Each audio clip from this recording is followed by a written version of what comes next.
Bonjour ou bonsoir, ça dépend du moment où vous suivez ces podcasts Impact et Influence. Et pour ce numéro inaugural, j'ai le plaisir de recevoir Aliou Diallo. Aliou Diallo est un blogueur, journaliste passionné et spécialiste de fact-checking. Avec Aliou, nous allons essayer de faire le tour de tous ces sujets qui est vraiment très passionnant, le sujet sur les infox, les intox, comme on le dit dans l'anglicisme, les fake news. Aliou, bonjour. Bonjour. Tu as quelque chose à ajouter sur cette petite présentation? Je disais tantôt que tu es journaliste, blogueur et spécialiste de fact-checking. Alors, d'abord, je suis très content pour ce podcast que vous venez de lancer. Et je suis très honoré, honnêtement très honoré et assez flatté d'être le premier invité de ce premier numéro. Je souhaite plein de succès à ce podcast qui, j'estime, va contribuer pour beaucoup dans la formation, la sensibilisation pour les populations de façon générale, mais particulièrement les populations locales ici dans la région de Tombouctou. Donc, tout le plaisir est pour moi et en guise de présentation, c'est bien cela. Je travaille dans le domaine de la lutte contre la désinformation depuis 2020. Je travaille pour Bembéré où je m'occupe de ce service Bembéré Vérif, qui est la première initiative de lutte contre la désinformation au Mali. L'initiative a vu le jour en 2020 avec la Covid-19. À l'époque, il y avait beaucoup de fausses informations qui circulaient et Bembéré et ses responsables avaient à l'époque décidé de s'attaquer aux infox et aux fausses informations qui circulent sur les réseaux sociaux. Et depuis là jusqu'à aujourd'hui, l'aventure continue.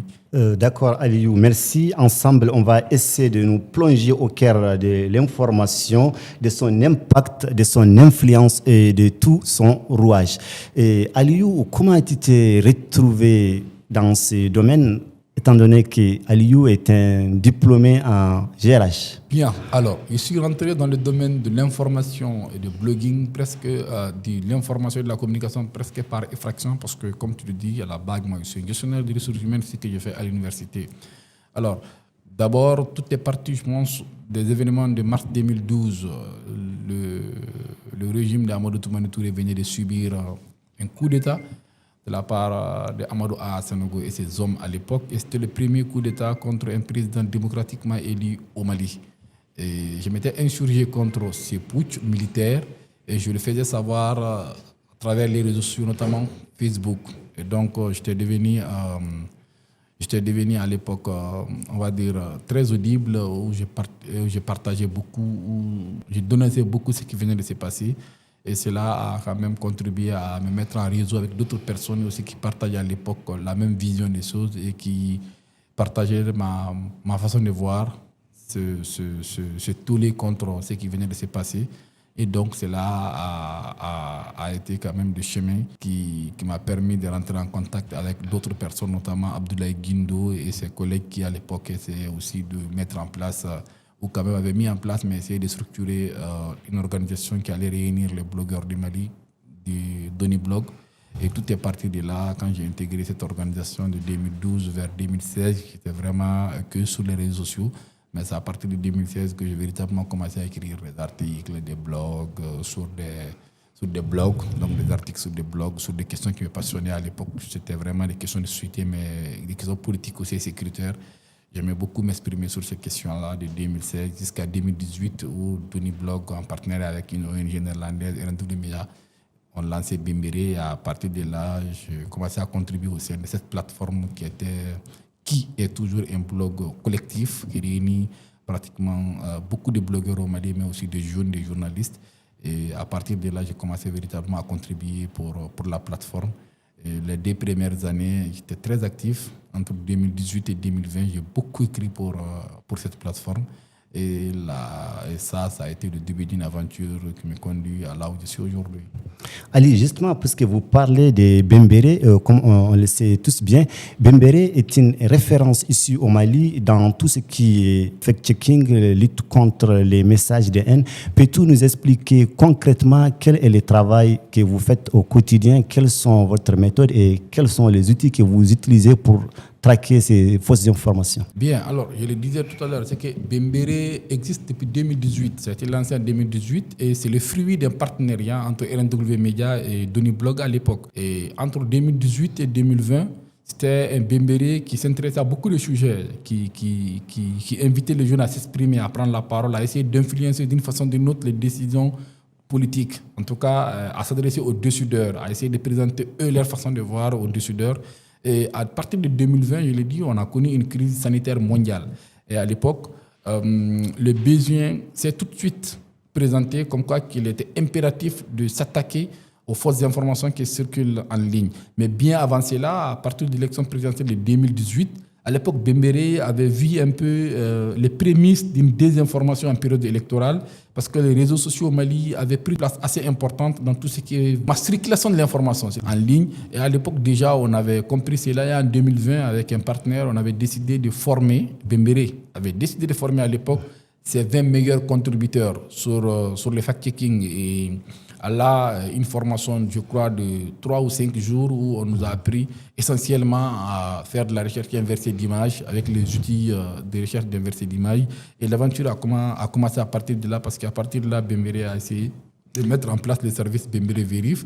Et une équipe a été dédiée à ça. Et depuis lors, les gens contribuent, ils écrivent des articles, on traque les fausses informations. Donc concrètement, Bembéré Vérif, c'est une équipe des blogueurs, journalistes qui sont présents de façon permanente sur les réseaux sociaux et qui essaient de traquer de la désinformation. Ça veut dire qu'on essaie d'être sur l'ensemble des réseaux sociaux où les Maliens sont et on essaie de voir qu'est-ce qui circule là-bas comme information. Et on essaie de voir est-ce qu'une information qui est tout de suite virale, est-ce qu'elle est vraie? Si on a des doutes, on s'est saisi de l'information et on essaie de travailler sur cette information. Donc on a des gens qu'on appelle des vérificateurs chez nous qui s'attellent vraiment à trouver des sujets en ligne. Ça peut être les membres de l'équipe, ça peut être aussi les vérificateurs et qui proposent ces sujets-là à la rédaction. Donc la rédaction juge de la pertinence de ces sujets-là, si c'est vraiment utile de travailler sur ça. Et on dit OK, vas-y. Et la personne se met à travailler sur ces sujets. Et après, l'article est envoyé à Bembéré, à l'équipe de rédaction de Bembéré, qui retravaille l'article, qui le regarde, qui contrôle les aspects ou les éléments factuels qui sont avancés dans l'article. Au besoin, l'article est retourné à celui qui l'écrit. Sinon, l'article passe à une autre étape de vérification avant d'être mis en ligne. Donc, c'est de façon grosso modo, on fait ce travail de suivi, de traque de la désinformation en ligne. D'accord. Et aussi, on les vérifie. D'accord. Et Aliou, pouvez-vous nous citer, par exemple, quelques outils pour faire ce travail? Alors, quelques outils qui nous permettent de faire de la recherche inversée d'images. En tout cas, il y a un outil qui se distingue par sa performance et aussi par le fait qu'il soit assez connu, c'est Google Images. Google Images, bien vrai que c'est un outil aujourd'hui plus ou moins très connu au sein de la communauté des fact-checkers. Ça, c'est une évidence, mais aussi par le grand public. C'est un outil qui permet de faire de la recherche inversée images. C'est un outil qui permet de remettre beaucoup d'images, beaucoup de photos sorties de leur contexte. Donc, ça fait partie des outils que nous utilisons, mais pas que. Il y en a d'autres, Yandex, et aussi qu'on utilise, qui permettent de faire ce travail-là. D'accord, Aliou. On les voit, les fausses informations ont un impact réel sur notre société. Selon vous, Aliou, quels sont les dangers insidieux sur notre société, les dangers provoqués par cette désinformation?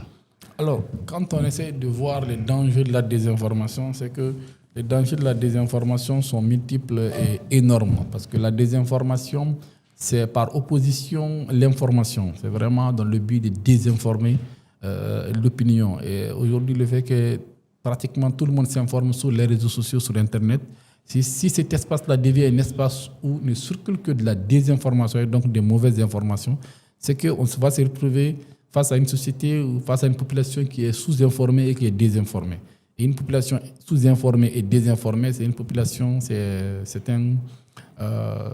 les internautes qui ne savent plus faire la différence entre les faits et les opinions, qui ne savent plus faire la différence entre le vrai du faux et qui se retrouvent parfois à être embarqués et emballés dans de fausses informations. Et donc, ça va participer à biaiser l'opinion de ces personnes-là. Et donc, une désinformation qui existe en ligne et qui essaie de toucher beaucoup de personnes participe à altérer les jugements des uns et des autres. Et donc, les conséquences peuvent être vraiment gravissimes parce que, je vous donne un exemple assez concret, c'est qu'on peut partir d'une désinformation et obliger les gens à sortir dans la rue, à manifester ou à décider de sacher un décideur politique, par exemple. Et ça peut se faire uniquement sur la base d'une désinformation. Une désinformation peut aussi intervenir en période électorale et pousser des gens à apprécier ou à détester un candidat sur la base des informations qui ne sont pas vraies, ou d'être influencé carrément par une autre entité pour ses propres intérêts à eux et pousser les populations à faire des choix qui se basent sur des choses qui ne sont pas des faits. Et une désinformation, ça participe aussi à affaiblir les institutions. Et ça participe aussi à affaiblir la démocratie, l'état de droit.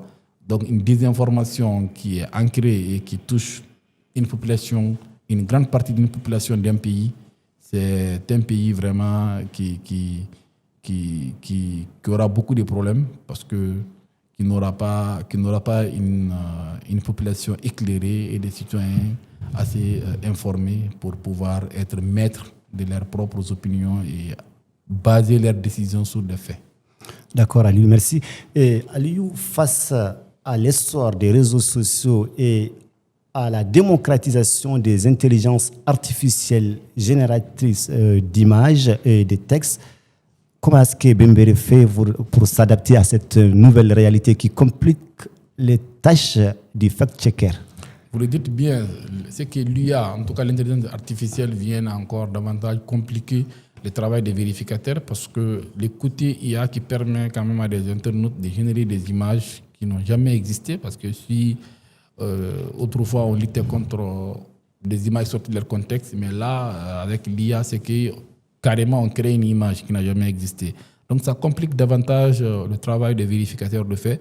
Mais l'IA aussi est une opportunité dans la lutte contre la désinformation, parce que l'IA peut être aussi ce cheval sur lequel les fact-checkers peuvent monter pour peut-être aller un peu plus rapidement dans la vérification des faits.